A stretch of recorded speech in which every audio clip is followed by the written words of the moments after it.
네, 우리 옆에 있는 분들 반갑게 인사 한번 하겠습니다. 참 잘 오셨습니다. 네, 예, 뭐 약과지 인사를 하고 싶은데 좀 너무 그러면 안 되니까 또 한 가지 더 할 때요. 한 주간도 승리하시기 바랍니다. 좀 인사하겠습니다. 네, 한 주간도 승리하시기 바랍니다. 네, 감사합니다.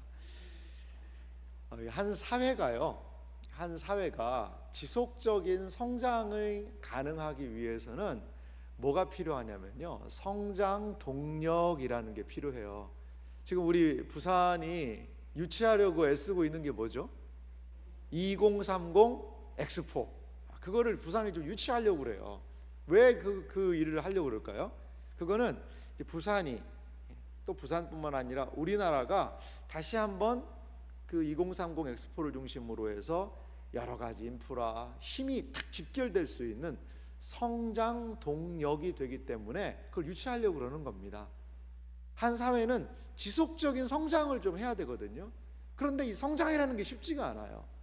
한 사회가 계속해서 성장하기 위해서는 성장할 수 있는 동력이 필요하다는 거죠. 우리 인생도 마찬가지인 것 같아요. 지속적으로 무엇인가를 하는데 이게 쉽지가 않잖아요. 어떻게 무엇이 과연 우리의 인생을 끝까지 달려나가게 할 것인가, 그거에 대한 고민을 우리는 늘 하고 있습니다. 여러분, 공동체를 세우고 온전하게 나갈 수 있도록 하는 것, 공동체가 온전함으로 지속적으로 성장해 나가고 힘있는 역동적인 공동체로 나아갈 수 있게 하는 것, 그것은 과연 무엇일까요? 오늘 성경 말씀을 보니까요, 저는 오늘 이 8장의 말씀이 느헤미야 7장에서부터 6장까지가 성벽의 완성이니까요, 이제 7장부터 13장까지 이어지거든요. 이 7장부터 13장까지 이어지는 이 느헤미야서의 핵심이 저는 8장이라고 봐요. 8장. 이제 구조적으로도 보면요, 어제 주일에 우리가 7장의 내용을 잠시 살펴보았지만 이제 사람들 세우는 거거든요. 이렇게 좋은 사람들을 예루살렘 성에 세우는 장면, 그리고요 명단이 쫙 등장합니다. 포로에서 돌아온 사람들의 명단. 이제 그 사람들과 모여서 8장에 뭐 하죠? 학사 에스라와 더불어서 수문앞 광장에 모여 말씀 듣습니다. 쉽게 말하면 말씀 사경회 하는 거예요. 사경회, 우리식으로. 좀 더 뭐 익숙한 용어는 부흥회라는 용어도 있습니다만 그거 하는 겁니다. 다 모아서 말씀을 들어요. 말씀을 들으니까요, 어떤 일들이 벌어졌는지 아세요? 9장에 놀라운 회개의 역사들이 일어나요. 그리고 뒤에 보면 느헤미야가 개혁을 하는데요, 이방 여인하고 결혼하고 했던 이 사람들이요, 그 결혼한 것을 다 무효를 시키고 다시 한번 하나님이 원하시는 방향으로 나아가는 이런 부분도 있어요. 엄청난 회개를 합니다. 회개를 실행을 합니다. 개혁을 합니다. 그러니까 한 공동체가 하나님 안에서 새로워질 수 있는 그것을 오늘 7장에서부터 13장은요 명확하게 우리에게 보여주고 있습니다. 그런데 오늘 8장은 그것의 핵심적인 부분, 이들의 변화, 회복의 원동력으로 무엇을 삼고 있는가, 그것이 바로 오늘 우리가 살펴보고자 하는 느헤미야 8장의 내용이라는 겁니다. 여러분, 공동체가 새롭게 되는 힘, 그것은 어디에 있을까요? 어디에서부터 무엇을 통해서 공동체는 새롭게 되는 것일까요? 특별히 주의 백성들이 모인, 기독교 신앙으로 모인 주님의 몸된, 더 구체적으로 말씀드리면 교회는 어디에서 새롭게 되는 힘을 얻을까요? 그것은 바로 하나님의 말씀에 대한 이해라는 겁니다. 8장의 내용을 좀 더 살펴보겠는데요, 8장 8절 말씀 한번 보실래요?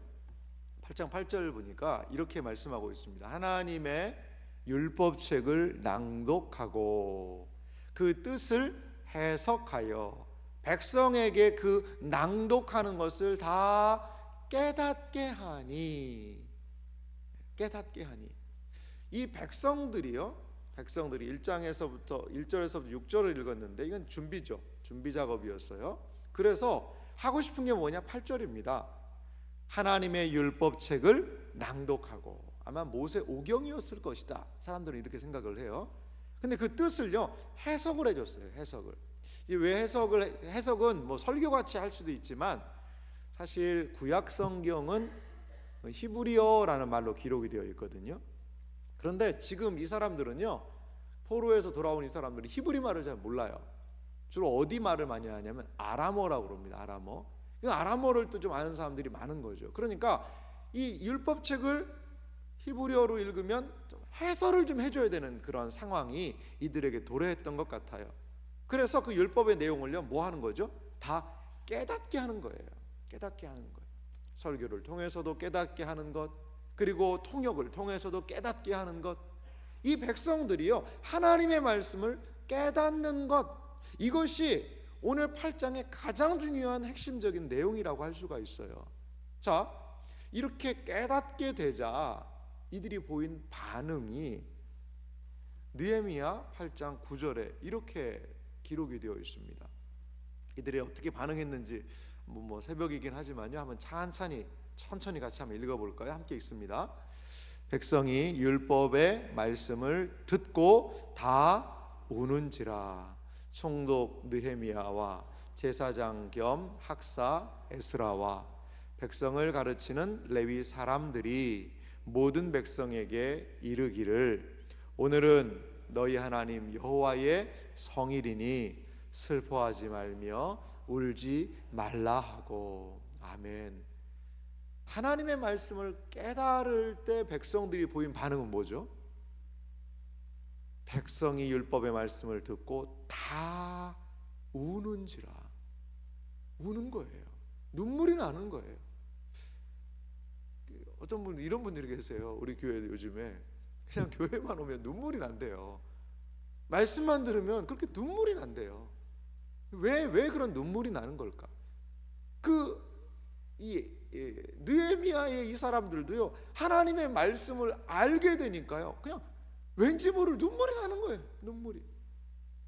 제가 아는 한 성도님도, 그분이 연세가 꽤 높으신 분이었거든요. 근데 교회에 처음 오셨어요. 거의 딸의 인도를 받고 처음 오셨던 분이신데요, 우리 교회 성도님들은 아닙니다. 근데 그분이 연세가 꽤 높으셔서 한 85세 그 정도 되신 분이셨거든요. 근데 이제 새가족 공부를 하러 와서 제가 그분 새가족 공부를 좀 시켰어요. 근데 그 얘기를 하시는 거예요. 자기는 지금까지 교회를 다닌 적이 없는데 딸이 오게 해서 왔는데 교회 오니까 왜 이렇게 눈물이 나는지 모르겠다는 거예요. 앉았는데 그냥 내가 뭘 잘못했지? 그리고 왜 이렇게 울게 되지? 이 말씀을 이렇게 듣는데 그렇게 눈물이 나더라는 거죠. 여러분, 왜 백성이 눈물을 흘리는 것일까요? 그 눈물의 정체는 무엇일까요? 아마도 이것은요 회개의 눈물이었던 것 같아요. 우리가 그렇게 외국의 포로로 잡혀가서 이 나라가 망하고 이렇게 어려움을 당한 것이 하나님의 이 말씀을 보니까 이게 우리의 잘못이구나, 우리가 하나님을 온전히 섬기지 못해서구나. 이들이 보인 이 눈물의 실체는 회개의 눈물이었다라는 거예요. 회개의 눈물입니다. 하나님의 말씀은 우리의 심령을 돌아보게 해요. 정직하게 하나님의 말씀을 직면하게 될 때에 우리의 연약함, 우리의 온전하지 못함들이 다 드러나는 것 같아요. 사랑하는 성도 여러분, 하나님의 말씀을 들을 때 울 수 있다면 그것이 은혜입니다. 하나님의 말씀을 듣고 눈물을 하나님이 주신다면 이것보다도 더 놀라운 은혜는 없어요. 놀라운 은혜는 없어요. 여러분, 예배 시간에 눈물을 흘리시는 분들이 있어요. 그러면 하나님이 오늘 저 형제와 저 자매 속에 역사하시는 거라고 우리 기뻐해 줘야 돼요. 격려해 줘야 돼요. 하나님의 말씀이 이 속에 임하게 되자 그 말씀에 반응이 일어나는 거죠.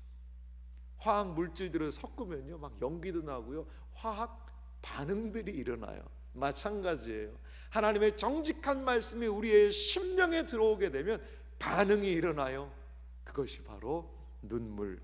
백성이 다 듣고 우는지라 라는 이 말씀인 것이죠.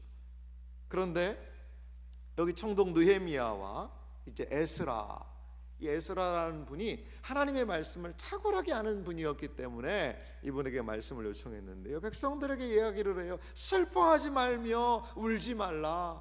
오늘은 우리가 하나님을 기뻐해야 되는 날 아니겠느냐. 그러면서 중요한 게요, 느헤미야 8장 10절 말씀인데요, 10절 말씀은 제가 읽겠습니다. 느헤미야가 또 그들에게 이르기를 너희는 가서 살찐 것을 먹고 단 것을 마시되 준비하지 못한 자에게는 나누어 주라. 이날은 우리 주의 성일이니 근심하지 말라. 여호와로 인하여 기뻐하는 것이 너희의 힘이니라 하고. 아멘. 느헤미야가 이제 백성들에게 이야기하는 거예요. 하나님의 말씀에 은혜가 임한 것 아니겠어요? 그러니까 눈물을 흘리지요. 회개를 하지요. 그런데 그들을 잘 다독입니다. 너희는 가서 살찐 것을 먹고 단 것을 마시되. 살찐 것, 단 것 좋은 음식이죠. 그것을요 함께 좀 먹고 기뻐하자는 거죠. 준비하지 못한 자에게는 나누어 주고요. 이날은, 그날은, 이게 사실 이제 해설을 드리겠습니다만, 이 첫날이라는 그런 표현이 있어요. 이게 7월의 첫날인데 일곱째 달 초하루라고 2장 1절도 그런 표현이 있잖아요. 사실 일곱째 달 초하루는요 언제냐면 일곱째 달이니까 7월 1일이잖아요. 근데 이 7월 1일이 이스라엘에게는 어떤 날이냐? 거기가 바로 새해입니다. 새해, 신년입니다. 그래서 7월 1일이 되면 나팔을 불어요. 그래서 나팔절이라고도 얘기해요. 신년에 대한 선포를 하는 겁니다. 그러니까 지금 이 이스라엘 백성들이 7월 1일에 수문학 광장에 모였다는 것은요, 우리식으로 얘기하면 우리는 뭐 하죠? 신년에 1월 1일에 송구영 신예배를 드리면서 신년 예배 드리잖아요. 그거하고 유사하고요. 좀 더 길게 확장하자면 새해 특별 새벽 기도 하지 않습니까? 약간 그 개념이 있어요. 그 개념이 이스라엘 백성에게는 1월 1일의 시작이에요. 그러니까 한 해의 시작을 하나님의 말씀으로 지금 이들은 시작하고 있는 것입니다. 다시 한번 10절 말씀을 좀 보여주시면요, 그렇게 오늘은 하나님께서 말씀하신 그 날이고 우리가 이 말씀을 들었으니 성일이니 근심하지 말라. 오늘이만큼은. 그러면서 중요한 말씀을 하는데요, 여호와로 인하여 기뻐하는 것이 너희의 힘이니라. 이스라엘 공동체가 어디에서 과연 힘을 누릴 수가 있습니까? 여호와를 기뻐하는 거예요. 여호와를 기뻐하는 거예요. 여러분 보십시오. 오늘 본문 안에 두 가지 감정이 교차하고 있어요. 백성이 하나님의 말씀을 들으니까 펑펑 울었습니다. 그런데 느헤미야는 기뻐하라라고 이야기를 해요. 울다가 웃기고, 이게 뭐 하는 일입니까? 여러분, 그게 우리 기독교 신앙이에요. 하나님 앞에서 온 사람들만요 하나님 앞에서 기뻐할 수 있어요. 무엇입니까? 회개한 사람만요, 하나님의 자신의 죄를 자복하고 회개한 사람만요 구원의 감격을 경험할 수 있는 거예요. 이게 기독교 신앙의 신비입니다. 말씀을 듣고 울고 기도하며 우는 심령, 계속 울고 계속 힘들고 계속 어려워지는 게 아니에요. 그 말씀을 듣고 그렇게 반응하는 그 심령에게 하나님은 무엇을 주세요? 말할 수 없는, 형언할 수 없는 기쁨을 주신다는 것이지요. 사랑하는 성도 여러분, 신자들이 누려야 될 것이 무엇입니까? 바로 기쁨입니다. 하나님을 기뻐할 때에, 하나님의 말씀이 선포될 때에 그것으로 인하여서 우리는 하나님을 기뻐할 수 있는 줄 믿으시기 바랍니다.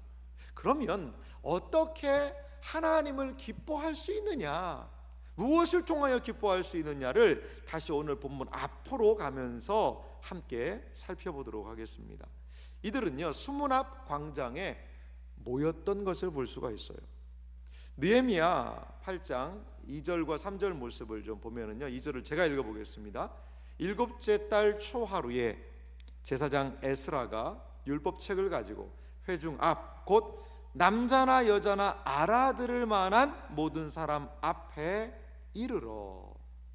에스라라는 이 분은요 2차 포로 귀환을 주도한 분이기도 하고요, 그리고 율법에 능한 학사다라고 이야기를 하고 있습니다. 에스라서가 중심이죠. 그런데 이 에스라가요, 율법책을 가지고 회중 앞에, 곧 남자나 여자나 알아들을 만한 모든 사람 앞에 이릅니다. 7월 첫째 날의 말이죠. 신년의 말입니다. 3절은 이어서 이렇게 얘기하는데요. 수문 앞 광장에서 새벽부터 정오까지 남자나 여자나 알아들을 만한 모든 사람 앞에서 일금의 뭇 백성이 그 율법책에 귀를 기울였는데, 여러분 좀 놀라운 이야기 아닙니까? 언제부터 언제까지예요? 새벽부터 정오까지. 정확하게 몇 시간이나 될까요? 우리 자세히 알 수는 없어요. 하지만 보통 이스라엘 시간대를 보면 한 6시 정도, 새벽 6시 정도, 그때부터가 아닐까 생각이 들어요. 정오는 몇 시죠? 12시니까 한 몇 시간 정도 말씀 들은 거죠? 6시간 정도. 근데 이 사람들이요, 보면 거의 다 서서 말씀을 듣습니다. 서서. 우리 지금 앉아서 한 1시간 2시간 말씀 듣는 것도 쉽지 않거든요. 근데 이 사람들이요, 다 서서요 몇 시간이나, 근 6시간이나 말씀을 듣는 거예요. 참 놀라운 일 아닙니까? 이게 말씀에 대한 집중력인 것 같아요. 이렇게 시켜도 하기가 어려운데 하나님의 말씀에 대한 갈급함, 하나님의 말씀으로 우리 공동체가 새로워져야 된다는 그 기대. 이제 예루살렘 성이 새롭게 건설되었습니다. 무너진 곳이 새롭게 지어졌습니다. 그리고 거기에 새로운 사람들을, 노래하는 자들, 레위인들, 그 성을 다스릴 수 있는 사람들을 이제 세웠습니다. 그리고 이제 사람들이 그 성을 함께 지키며 무엇인가 하나님의 역사를 이룰 것이라고 기대하고 있습니다. 이제 그 사람들이 하나님의 말씀 앞에 모인 거죠. 그들의 마음을 새롭게 하고, 하나님께서 과연 우리에게 원하시는 것이 무엇인가, 이 성이 다시 한번 새롭게 되기 위해서는 하나님의 어떠한 말씀이 우리에게 필요한가를, 그러한 갈급한 심령을 가지고요, 알아들을 만한 사람은 다 데리고 온 거예요. 오늘 이 새벽에도 보니까요, 최연소 6세입니다. 6세. 오늘 이 새벽에 온, 제가 이렇게 보니까 최연소 6세부터 80대 후반까지 이렇게 알아들을 만한 사람들이 다 모여서 말씀을 듣듯이 그 공동체가 하나님 앞에서 새로움을 기대하고 있는 것이죠. 사랑하는 성도 여러분, 그렇습니다. 하나님의 말씀을 기대하고요, 그 하나님의 말씀 앞에 서 있는 것, 이것이 그 공동체가 하나님의 말씀을 기뻐하고 깨닫고 알 수 있는 가장 중요한 외형적인 틀입니다. 외형적인 틀이에요. 은혜의 방편이라는 이야기를 합니다. 은혜의 방편. 하나님께서요, 은혜를 주시는 수단이 있어요. 뭐죠? 말씀입니다. 말씀이에요. 그리고 성례입니다. 세례와 성찬, 그리고 기도입니다. 그러니까 하나님의 사람들이 은혜 받으려면 어떻게 해야 됩니까? 말씀의 이런 수단에요, 부지런히 참여를 해야 되는 거죠. 말씀을 듣는 일, 그리고 또한 기도하는 일, 세례와 성찬에 참여하는 것, 우리 신앙의 선배들이 규정해 놓은 것들입니다. 이것은요, 외형적인 겁니다. 외적인 방편이에요. 그런데 하나님께 은혜 받기 위해서는요, 일단요, 외적인 것에 부지런히 참여를 해야 되는 것이죠. 그래야 그 외적인 것에 참여할 때 내적인 은혜가 있지 않겠어요? 하나님 은혜 받고 싶다고 그러는데 뭐 산으로 들로만 놀러 다니면서 은혜 받고 싶다라고 하면 거기에 은혜가 있을까요? 하나님 은혜 받고 싶다라고 하는데 달마다 놀러만 다니면 그 은혜를 못 받는 거예요. 물론 하나님이 어떻게 해서 깨달음을 주실 수도 있겠죠. 은혜를 받기 위해서는요, 말씀을 들어야 되고 기도해야 되고 은혜의 수단에 부지런히 참여해야 됩니다. 참여한다고 다 은혜 받느냐? 그건 또 아니거든요. 그래도 우선은 외적인 것에 참여하는 것이 필요한 거죠. 지금 이스라엘 백성 공동체는요, 외적인 모든 것들이 이제 세팅이 됐어요. 에스라가 말씀을 펴서 백성들이 알아들을 만한 사람들을 다 듣게, 새벽에서부터 정오까지, 이건요 그냥 짧은 시간이 아니라 충분하게 말씀을 이야기한 거죠. 충분하게 말씀에요 젖어드는 거예요. 젖어드는 거예요. 참 저도 참 많이 절제를 좀 많이 하고 있습니다. 어떤 때는. 그런데 제가 이제 청년들을 사역하고 할 때 좀 저한테도 개인적으로 도전이고 청년들에게도 좀 도전을 좀 많이 했던 것 같아요. 2박 3일, 3박 4일까지 이제 수련회를 하기도 했는데 그때요 다른 거 하나도 안 하고요. 프로그램 그런 거 많이 없고 말씀 듣고 말씀 강해만 하고 한 그런 적이 있습니다. 한번 요한계시록을 가지고 우리 청년들하고 몇 번을 했냐면 11번을 제가 설교를 했어요. 11번을. 도착하자마자 저녁을 한 타임 한 게 아니라 2타임씩 했습니다. 저녁에 1부 하고 중간에 쉬고 2부 하고 2번 하고 그리고 아침에 오전에 하고 낮에 조금 쉬고 저녁에도 2타임 하고 이런 식으로 해서요.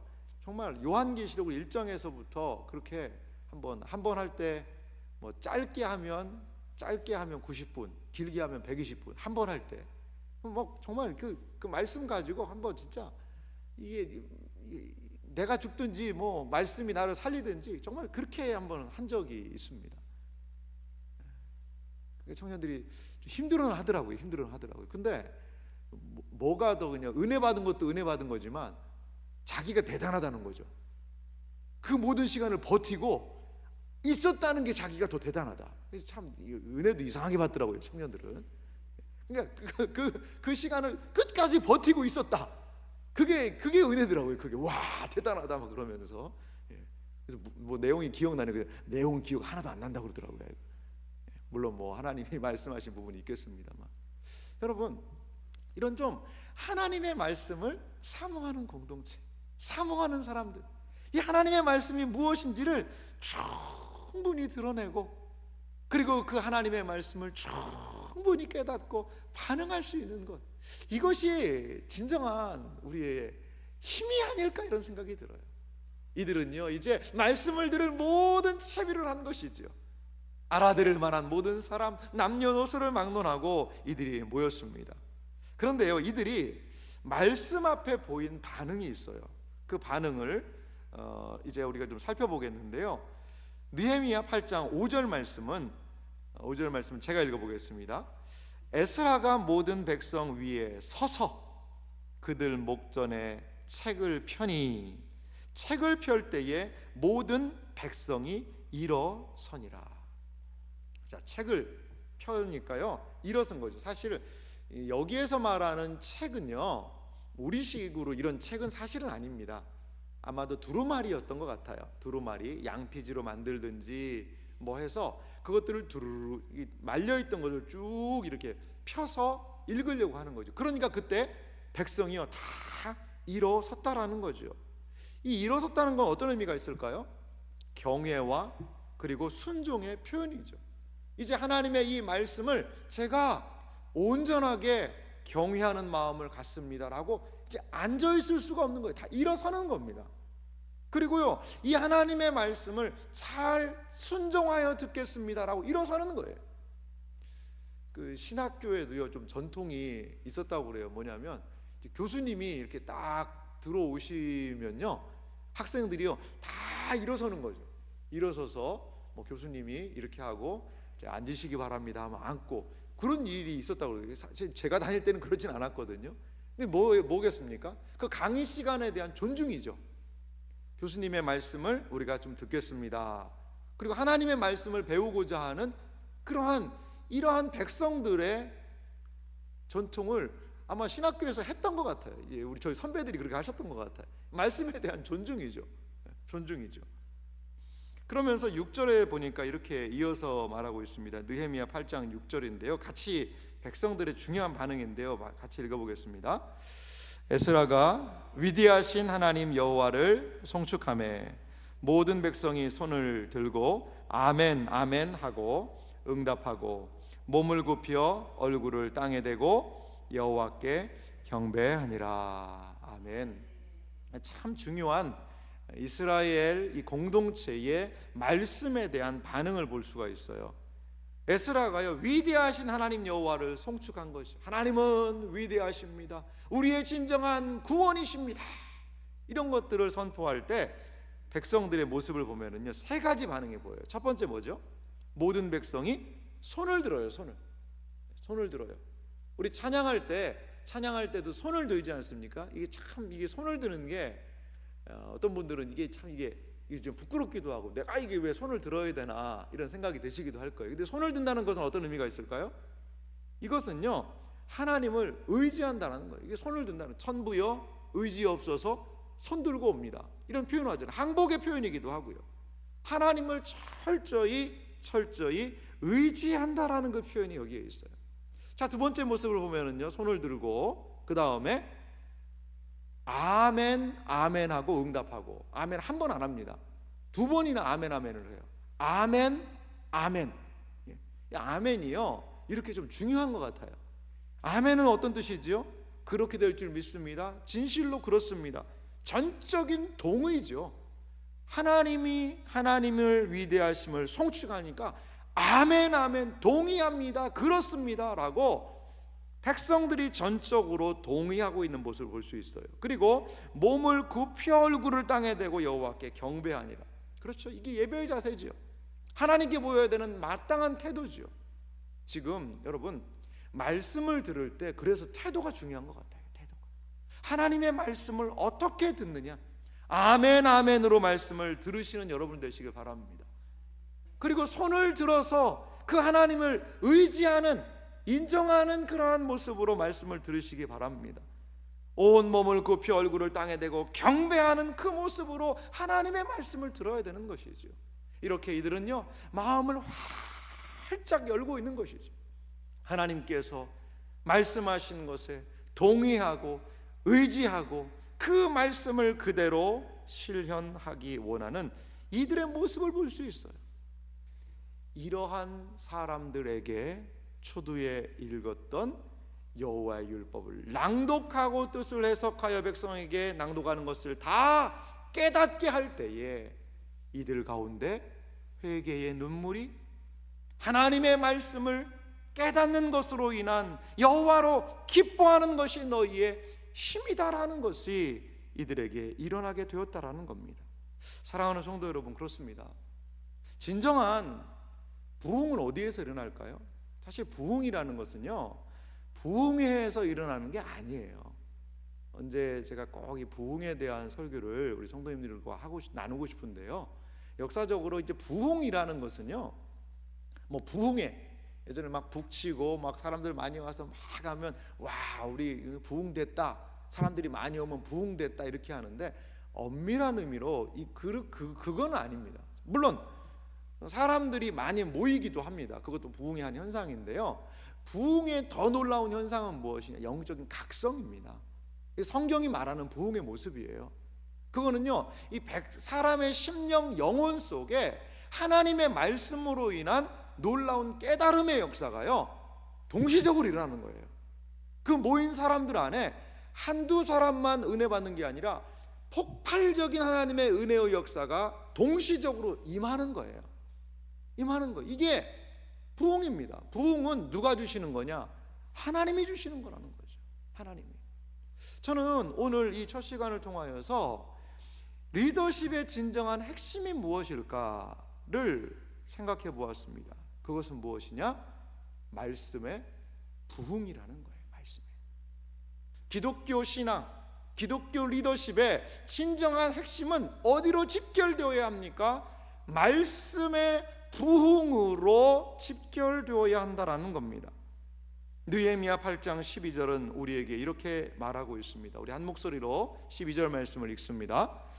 모든 백성이 곧 가서 먹고 마시며 나누어 주고 크게 즐거워하니, 이는 그들이 그 읽어준 말씀을 밝히 알미라. 할렐루야. 왜, 무엇 때문에 즐거워할 수 있습니까? 먹고 마시며 나누어 주고 크게 즐거워하니, 이는 그들이 그 읽어 들려준 말씀을 밝히 알미라. 할렐루야. 하나님의 말씀이 밝히 선명하게 드러나게 될 때에 이 백성들은 새로운 사람들이 된 거예요.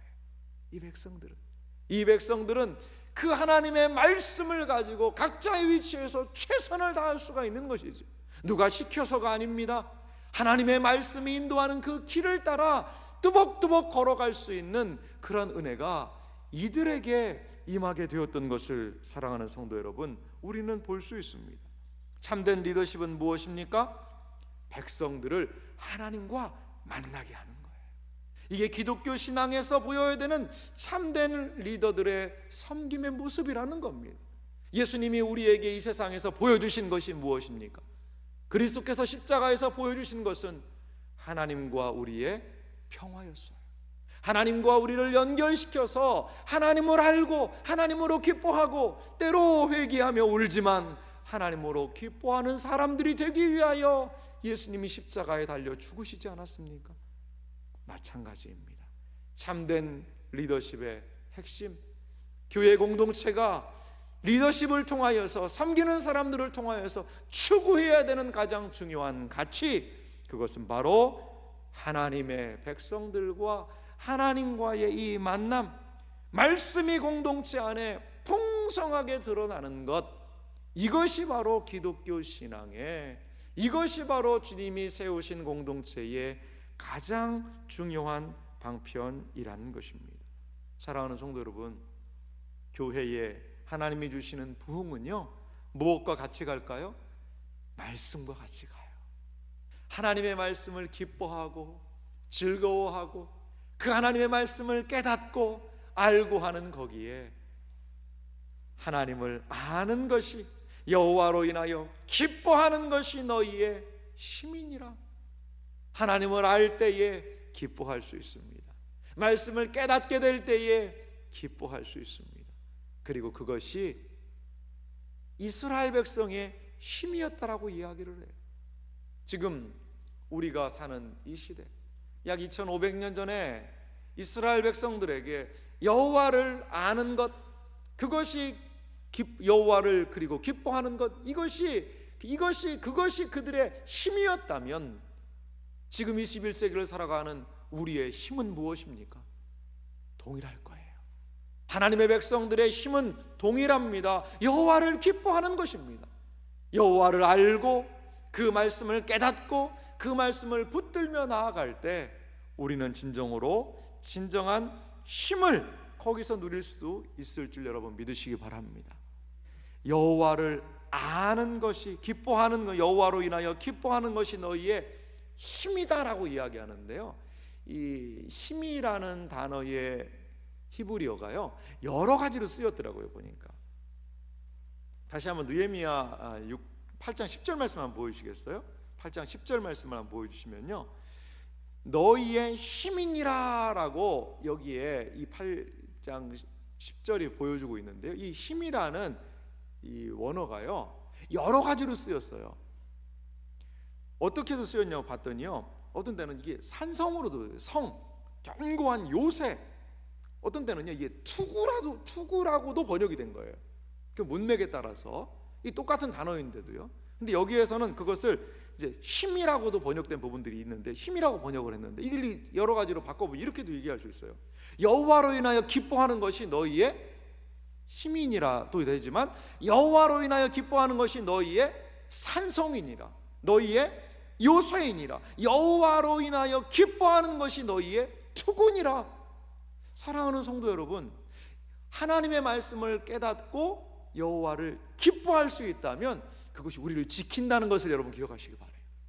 그것이 우리의 삶의 원동력이 된다는 거죠. 그것이 우리가 섬겨 나아갈 수 있는 근원이 될 수가 있다는 것이죠. 사랑하는 성도 여러분, 그렇습니다. 하나님의 말씀을 위하여서 교회가 세워졌어요. 그러면 교회에 섬기는 리더십들은요, 하나님의 말씀을 함께 드러내고 함께 선포하고 함께 높이는 것에 대오정렬을 해야 되는 것 같아요. 리더십의 가장 핵심적인 가치가 무엇입니까? 말씀이 우리 공동체에 편만하게 드러나게 하여 주시옵소서. 느헤미야와 에스라가 온 공동체에 이 하나님의 놀라운 말씀을 선포하고 드러낼 때에 그들이 기뻐하고 힘을 얻고 하나님의 백성들로 살 수 있었던 것처럼 우리에게도 주님, 하나님의 말씀이 우리 공동체에 충만하게 하여 주시옵소서. 우리에게 무엇보다도 말씀의 부흥을 허락하여 주시옵소서. 그리하여 우리가 그 말씀을 붙들고 여호와를 기뻐하며 이것이 우리가 힘있게 나아갈 수 있는 근원되게 하여 주시옵소서. 이것이 바로 오늘 느헤미야서가 우리에게 보여주고 있는 섬김의 가장 중요한 핵심의 원리라는 것입니다. 이렇게 섬김을 통하여 하나님의 말씀이 충만하게 드러나는 공동체, 하나님의 말씀을 깨닫고 말씀을 기뻐하고 힘을 누리는 공동체가 우리 모두가 되기를 주님의 이름으로 축원합니다.